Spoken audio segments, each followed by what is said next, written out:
The message lit up my phone just after midnight. I need you to come. Please. No explanation. No details. Just those 6 words, shaky, uneven, like they were typed through tears. And it came from my wife. I shot out of bed, heart hammering, because I could hear something in that text. Panic, fear, and something else I couldn't name yet. The kind of something that makes your stomach twist before your mind understands why. Her office party was downtown, only 15 minutes away, but every second of that drive clawed at me like an hour. I kept replaying the message, imagining her cornered, afraid, hurt. I didn't know then that this night wouldn't just break the version of our marriage I believed in. It would shatter it.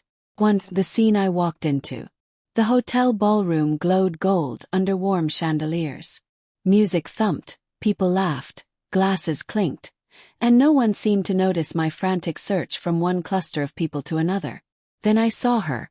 Lena stood at the edge of the room near the balcony doors, arms wrapped tightly around herself like she was holding in a storm. Her mascara was smudged. Her shoulders shook every few seconds.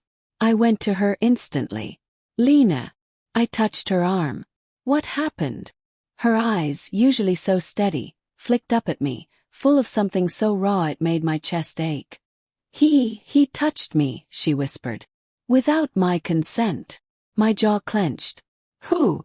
Before she could answer, a man in a pale gray suit stumbled toward us, laughing, drunk, oblivious. His arm reached out as if he still owned the space around her. Lena flinched so hard she hit the wall. Hey, sweetheart, he started. I moved faster than I thought possible. My hand grabbed his wrist mid-air, tightening until his drunken smile faltered. Back away, I said, each word low, deliberate, shaking with the fury I barely contained. He scoffed, swaying. Relax, man. We were just having fun. No, my grip hardened. She said no. Someone behind us gasped. Few people stopped dancing. A manager rushed over, eyes wide. The man jerked his hand free. It was nothing, he said loudly, laughing to save face. She flirted first. Didn't you, Lena? Her breath caught. A tremor ran through her. My vision went sharp around the edges, the kind of sharp that comes from fury so cold it burns. Get out, I said. Before I make you. Security escorted him away within minutes, still muttering. I pulled Lena outside to the balcony. The cold air hit her and she broke. Sobs she had been holding back tore out of her. I held her while she cried, my own anger boiling silently. But in that moment all I cared about was her safety. Only later would I understand that tonight wasn't just about what he did. It was about what she hid. After the storm, we drove home in silence. Her head leaned against the window. Her breath fogged the glass. I wanted to reach for her hand, but something, some instinct, some tension, kept me from touching her. Something didn't fit. The way the guy had said, she flirted first. The look on her face when he said it. The guilt, not fear, that flashed through her eyes. But I pushed it away. She needed comfort, not interrogation. When we got home, I wrapped her in a blanket, made her tea, held her as she trembled. She didn't talk much. She didn't explain either. At 3 a.m., she finally fell asleep on the couch, her cheek resting on my chest. And despite everything, I kissed her forehead. I still loved her. I thought we would get through this. If only that had been the whole truth. Breathe the first crack. The next morning, while she showered, her phone buzzed on the nightstand. I wasn't planning to look. But something about the name Ryan caught my attention. That was the man from last night. The preview showed a message. You didn't have to act like that. We both know what happened before wasn't innocent. My throat tightened. Before. Before what? Another message arrived seconds later. Delete our chats. Please. Heat surged through my body. I shouldn't. I knew I shouldn't. But I opened the phone. And the truth hit me like a punch to the chest. The messages. There were texts stretching back weeks. Flirty comments. Inside jokes. Late-night messages. Nothing explicitly physical. Nothing overtly romantic. But there was an intimacy that had no place in a marriage. Messages like, "You make work way more fun." "Don't be shy. Come dance with me tonight." And worst of all, 2 nights ago. "Lena, just keep your hands to yourself this time." Grinning face with sweat. "Ryan, you didn't seem to mind last week." Last week. My heart dropped. My pulse roared in my ears. And then, hidden in the photo gallery, I found a picture. Taken at her office lounge. Lena smiling while he put an arm around her waist. Not grabbing. Not inappropriate on camera. Not proof of anything criminal. But proof of something else. Something that felt like betrayal. I shut off the phone as the bathroom door opened. 5. The confrontation. She came out with damp hair and tired eyes. I held her phone out. I saw the messages. The color drained from her face. "Daniel, don't lie to me," I said softly. "Not now." Her lips parted. Her voice shook. "I never cheated. But you let him get close." She looked away. "That wasn't. He said you didn't mind last week." Her shoulders collapsed as she sat on the edge of the bed.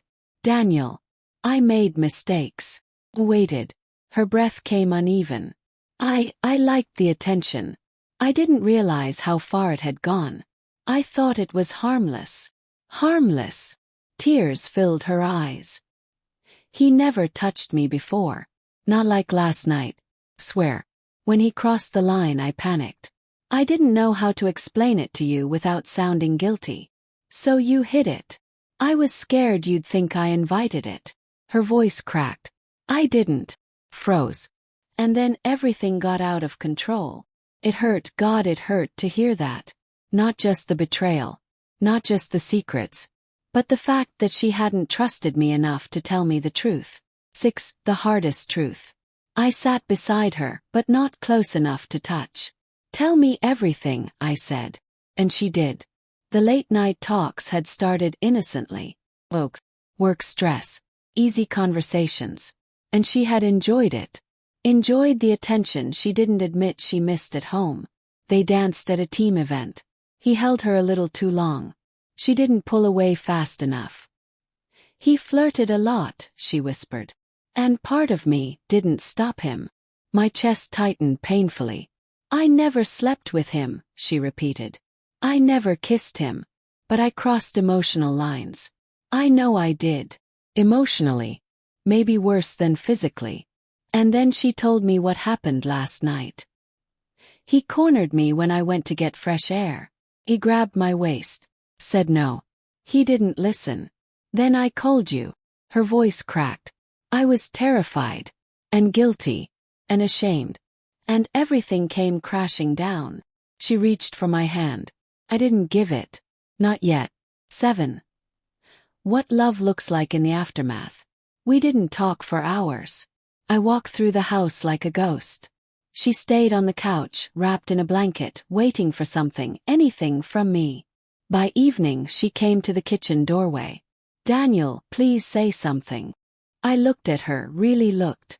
Her eyes were red. Her hands shook. But there was no deception left. Only regret. Fear. Sadness. "Do you still love him?" Yes. Her eyes widened. "I never loved him." "Then why him? Why the messages? Why hide everything?" She swallowed hard. "Because I was lonely. Because I felt invisible. Because I didn't realize how close I was standing to the edge." "And you didn't think I'd catch you," I said. Her tears spilled again. "I didn't think I'd fall." The silence between us felt like a wound. But wounds can heal. Or they can rot. It depended on what came next. My response. She whispered. "If you want to leave me, I understand." I stepped closer. Not touching her yet, but close enough to see every trembling breath. "I'm not leaving," I said finally. Her breath hitched. "But things will not go back to the way they were," I continued. "Not until we rebuild everything, slowly. Honestly. Together." She nodded, sobbing. "I'll cut all contact with him," she said. "I already told HR what he did. He won't be near me again." Then quieter. "And I'll do whatever it takes to earn your trust." Closed my eyes. Trust. So fragile. So breakable. But I thought about the woman who had cried in my arms last night. The woman who had reached out to me. Not him when she was scared. The woman who admitted her faults without hiding behind excuses. And I realized something. She had betrayed me. But she had chosen me. And I wasn't ready to throw us away. Not yet. I opened my eyes and finally took her hand. This won't be easy, I said. I know. There will be rules. Boundaries. I'll follow them, she whispered. Just don't give up on me. I pulled her gently into my arms. She collapsed against me, crying into my chest. For the first time since last night, I held her back. And I made my decision. I wouldn't abandon her. I wouldn't punish her. I wouldn't ignore the pain. But I would fight for healing, for honesty, for us. Because love isn't just the pretty moments.